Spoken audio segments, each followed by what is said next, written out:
Well, no doubt the removal of subsidy is biting hard on everyone. At the moment, in the staff time, and of course the short time, the cost of running businesses is expected to increase as fuel is a major source of energy for most business. Well, especially the small and medium enterprises, they are actually under this aspect. But the question is, how are they surviving this season? We have someone who is a business expert joining us to discuss the front line of this whole discourse. He's in person of Mr. Edosa Egobamia. He's the MD, CEO of Edosa Signature, formerly known as Central Hotel. Thank you so much for coming. Thank you. Good morning. Now, take us through. You are a business owner. How have you been surviving this season? To start with. An interesting question. I'm sure that question resonates well with all business owners in Nigeria. It's been extremely challenging, and we are living one day at a time. One of the things we must, as a business person, even as a nation, if you do not have the ability to plan, already failure is certain. Currently, what we see in Nigeria is that you wake up in the morning, you don't know what to expect. The world is thrown at you, whatever it wishes. Diesel, power generation, transportation, the rising cost of everything. So you keep on thinking. You try to innovate, but trust me, even in the world of economists and financial experts, they will tell you that the Nigerian economy has almost not been able to, they've not been able to predict or forecast what will happen. I don't think there's any financial expert who predicted that there will be diesel costs that will go beyond 1,000 naira per liter in Nigeria as one of the biggest producers of oil in the world.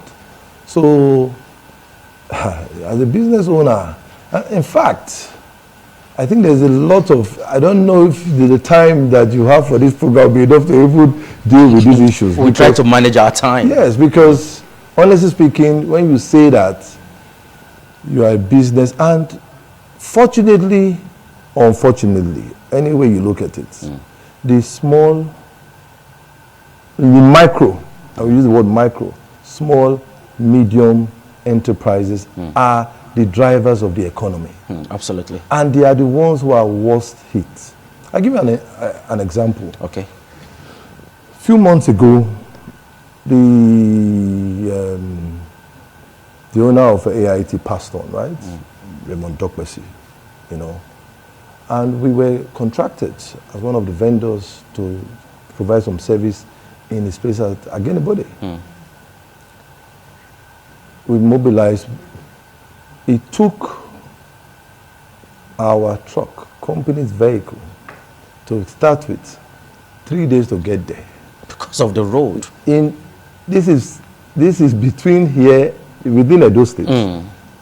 Then, in between, we had to rescue the items in that vehicle so that we do not fail. So that was one.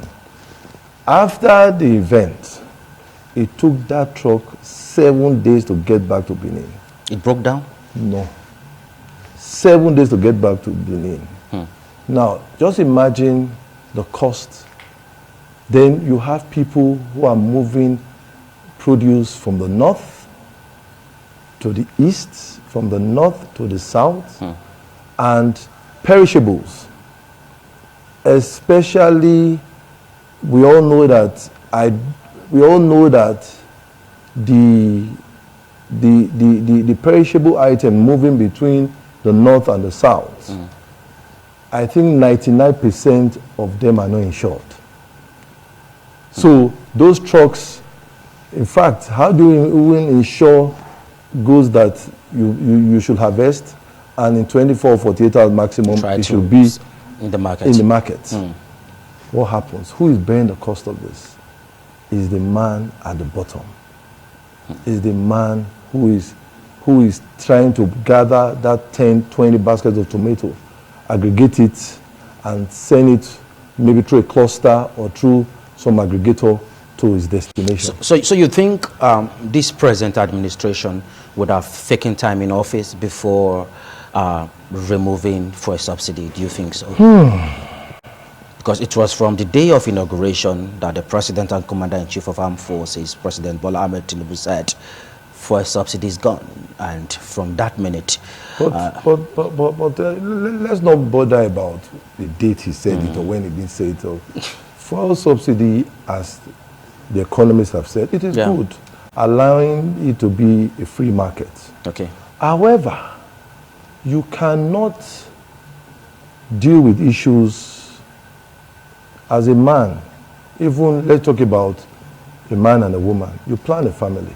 That's true. Even the government got to the point where they say family planning. Right? Yeah. And they recommend that each person should have 4, not more than 4 in Nigeria. At least. Maybe now they have to review that. So maybe 2? Maybe 2 or even 0, because the way it is now. But anyway, if we misunderstood or whatever, I don't want to trade blames here, but subsidy has come. There is no mechanism, for me, as a business owner, there has not been any mechanism visible that was put in place to at least reduce the sufferings of the people. Like I said, a country or a business or a family that does not plan is bound to fail. Okay. And when a business is premeditated on planning and budgeting, if you do not sit to plan and if you do not budget, you have failed. So when that happened, there's hyperinflation. Not just that, the cost of doing business rose up tremendously. And you are now meant to compete with the West African companies or organizations. Okay. But the subsidy itself, I think there should have been plans, for example, fix the roads. Okay. Because if you're going to use 200 liters to move from somewhere in the north of diesel to Benin, now you are looking at 300-400 liters, which is cost, which will eventually now affect, I'm talking about time of transportation. So we have not done that. We didn't do that. Then the next thing we hear, there are palliatives. Even the palliatives are not meant to generate or directly infuse into those who are the enterprises of this, whether micro, small, medium enterprises. No. So the whole thing, I'm still asking myself, where will it end?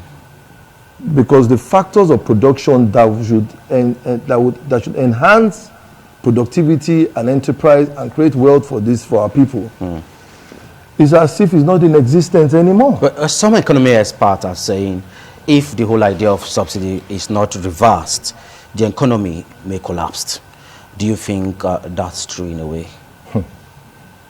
I don't even know what to say, because first and foremost, as the economy in existence now, has it collapsed? Is it going to collapse? That's a big question. Is it collapsing? So what the economists, they themselves, they are confused because they do their work by forecasting, planning, anticipating, but even the wedge that is used, if you want to do a feasibility study or financial plan, you'll find out that you put some percentage and say, okay, let this be for, let us use it to accommodate whatever would happen. That's the price of diesel. No, I don't think there's any accountant or economist that would have predicted last year that diesel will be 1,000 plus today. Okay, now let's go back to the previous administration a little and comparing it with this current administration, though they are barely 4 or 5 months in office. Looking at business last year and business this year, how has it been? Is it better off last year? Has it improved in any way this year? business and enterprise is saddled with the environment which it is domiciled. Situated, yeah. Let's look at, I want to take you further. Let's look at the ease of doing business. All right. Even in those states, even in Nigeria. The entry point into the country, first and foremost, is at the airports or seaports, right? That's true. At the border points. How do we conduct our day-to-day activities at those places? It's the beginning. So whether it's the last administration, whether it's Goodluck Jonathan's administration, whether it's Obasanjo's administration, there's been a failure, a systemic failure, a continuous systemic failure of governance. So when something happens, who do you report to? Are there? So the comparison, I do not see much difference because there's not been any political or even a moral will for us to do the right thing as a people. So when you even look at the leadership of Nigeria as it is, go back 20 years, it's been nosediving. The issue of oil subsidy didn't start today. We've been talking about it, just postponing the evil day. How many times have we said we are revamping our refineries? What has happened?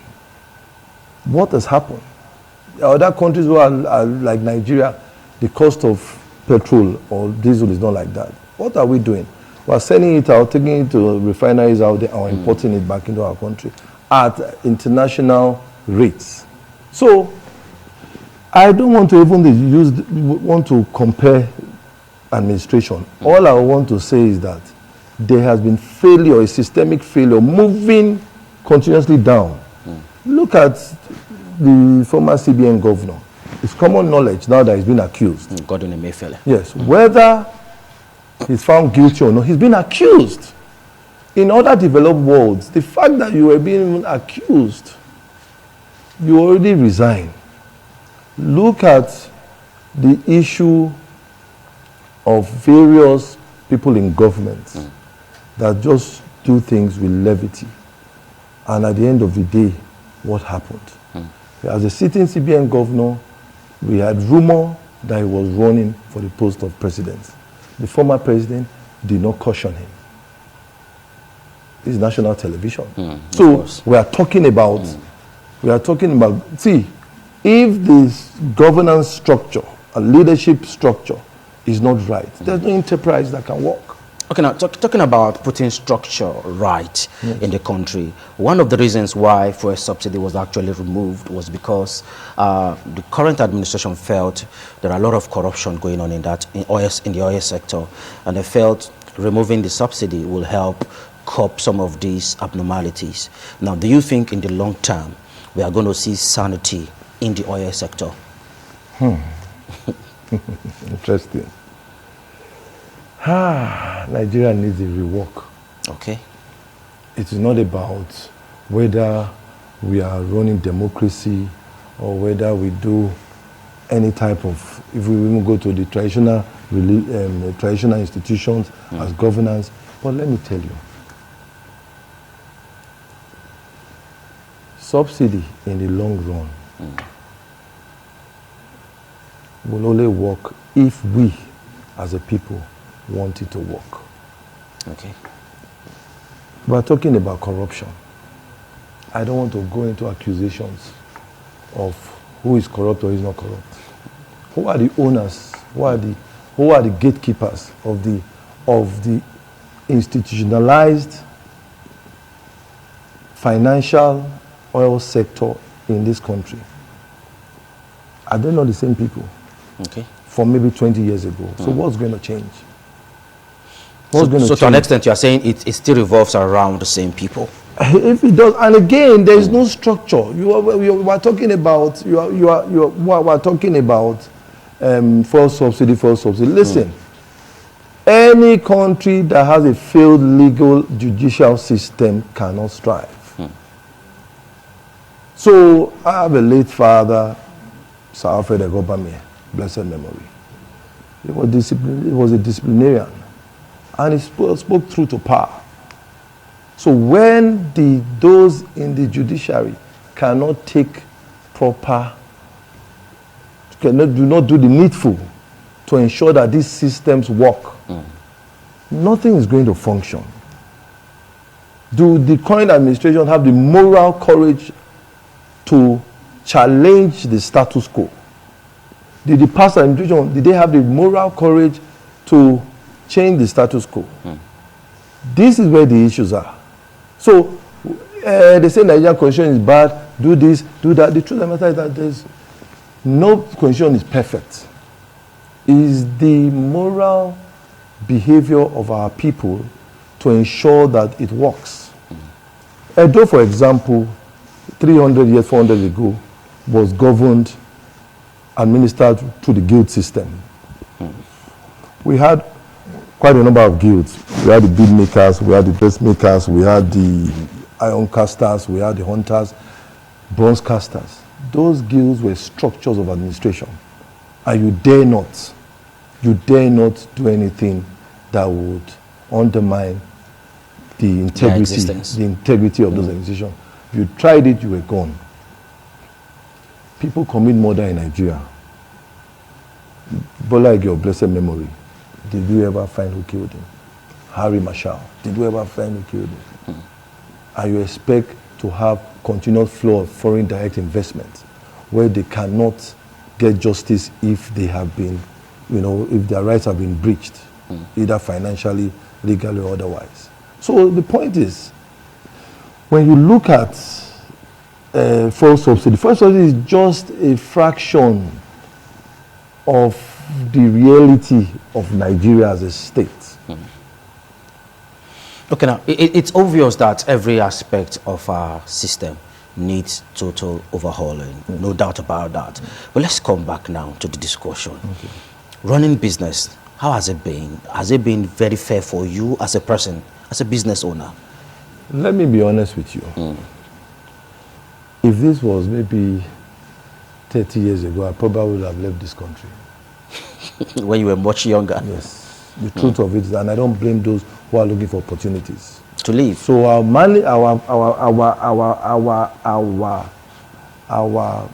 preaching now is that, you know what, if you must leave, be skilled, be knowledgeable, so that when you learn here, you will lead globally. And if you go around, you will see that Nigerians who take this to heart are doing wonders and are conquering. But for me as a person, the last 5 years have been the toughest time of running business in this country. 5 to 7 years. Wow. Has been the toughest time. And of course, the one that was not in any of our control, which was the COVID. COVID was not in our control. That's true. That was not, I won't say it happened everywhere in the world. But even at that, it may surprise you to know that one or two of our facilities were surcharged that, during COVID. And I said to the young man, I said, did we operate during COVID? This place was closed. So how do you that? He said, maybe it was system generated. I said, system what? What system? We didn't know that where countries were given palliatives that were given to supposedly for Nigerians, did you not see what happened to them? So there's dishonesty in the system. And for the younger ones, I'm like, how are they going to survive? I'm an advocate for the younger generation. We train at our academy, and we can boast of over 2,000-3,000 people who we have certified, and some of them are doing wonders, everywhere. But the point is, as a businessman, we run and manage 2 hotels. The cost of running these things are phenomenal, and the most difficult thing is that the spending power of Nigerians is reducing by the day. You can see the rise of suicide. You can see the rise of pressure. People are going crazy on the streets. People are laying their frustrations on family members and everywhere you can think of.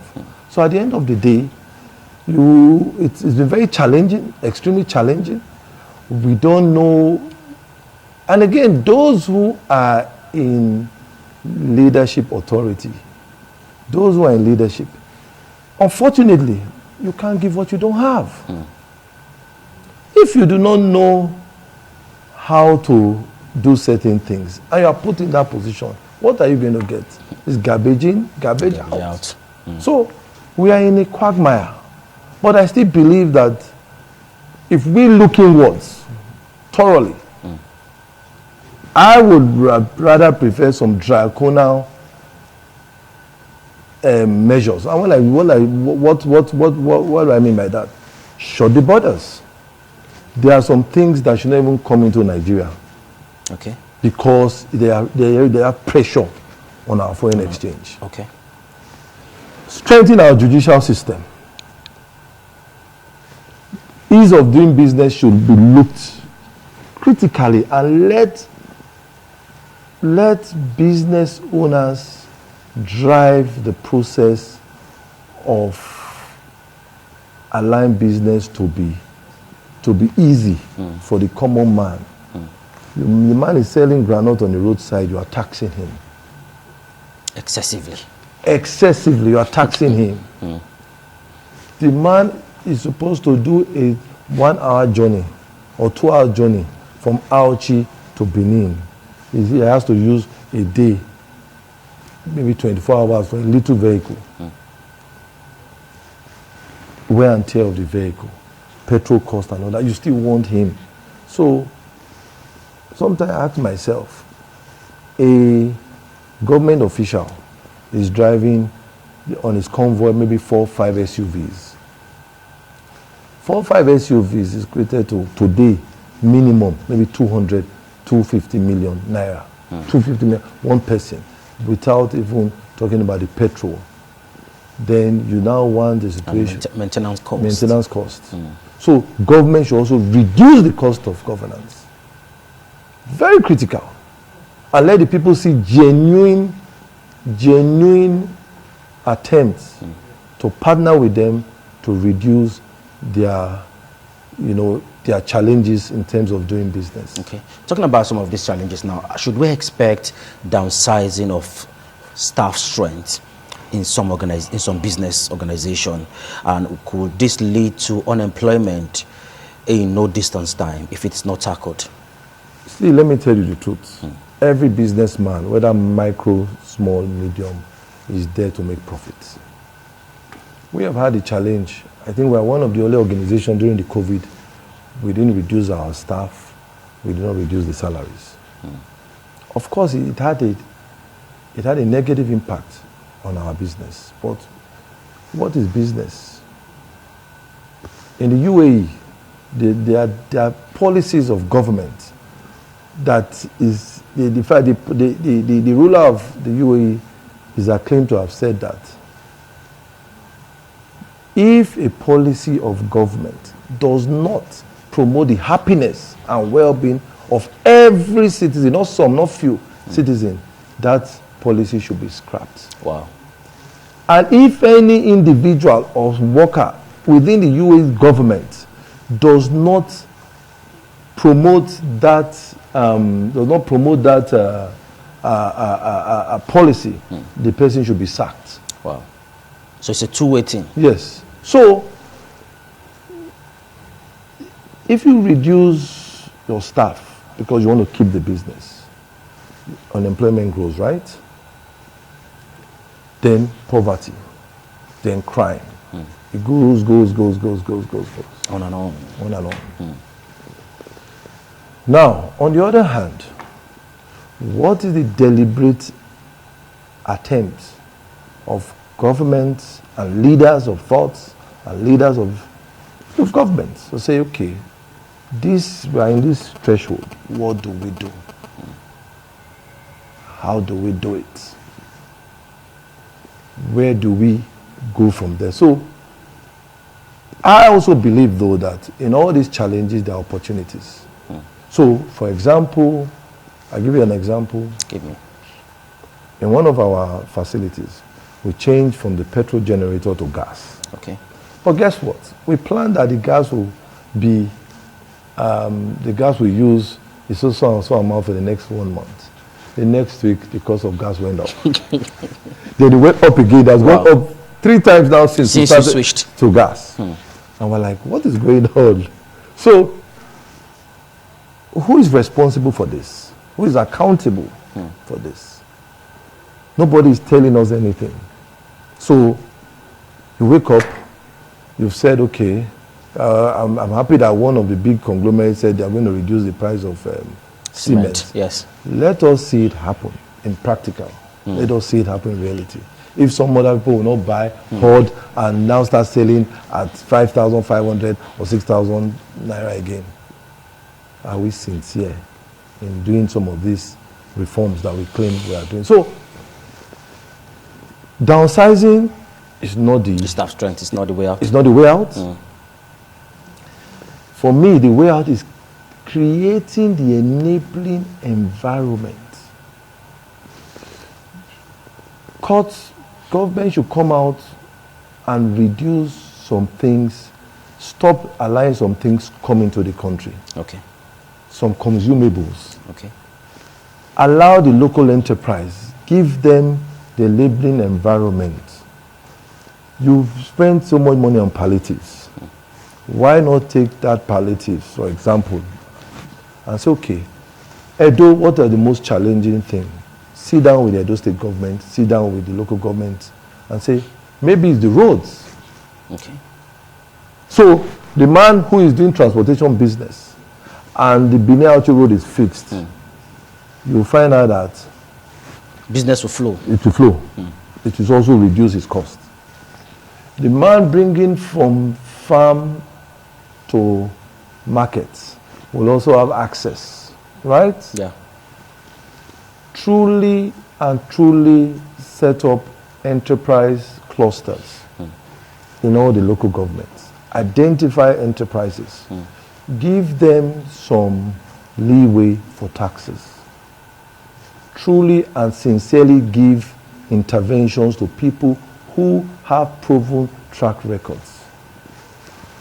They bring out we were part of the CBN, we were an EDI, Enterprise Development Institutions for the CBN loan and all that. But guess what? They started very well, but about 20-30% into the entire thing, it was business as usual. All right, now let's... My brother, my sister, and they started giving them money that today now... It became a family affair. Yes. All right, let's have your final take now. Where do you think the Bola Ahmed Tinubu's administration should start channeling their strength to? As far as fixing the economy is concerned, we need to join Abuja Network Center in a moment. Okay, for me, I think they should look at infrastructure, the ease of doing business. The ease of doing business. And when I say the ease of, I'm not talking about the big players. I'm talking about the micro, small, and medium scale enterprise. Yeah. Sit with them. You still have companies, you still have tax authorities or agents or whoever, because we don't even know which taxes. Well, apart from the value-added tax and maybe consumption tax for us, you have all kinds of taxes coming from all kinds of agents. I don't know where it's going to. Yes. So there should be more accountability. Okay. Strengthen the legal structure, the legal framework of doing business. Okay. And there should be more accountability. Intervene in these people's businesses, see where you can intervene. There should be sincerity. Okay. That is the moral issue that will break all this. All right. You know?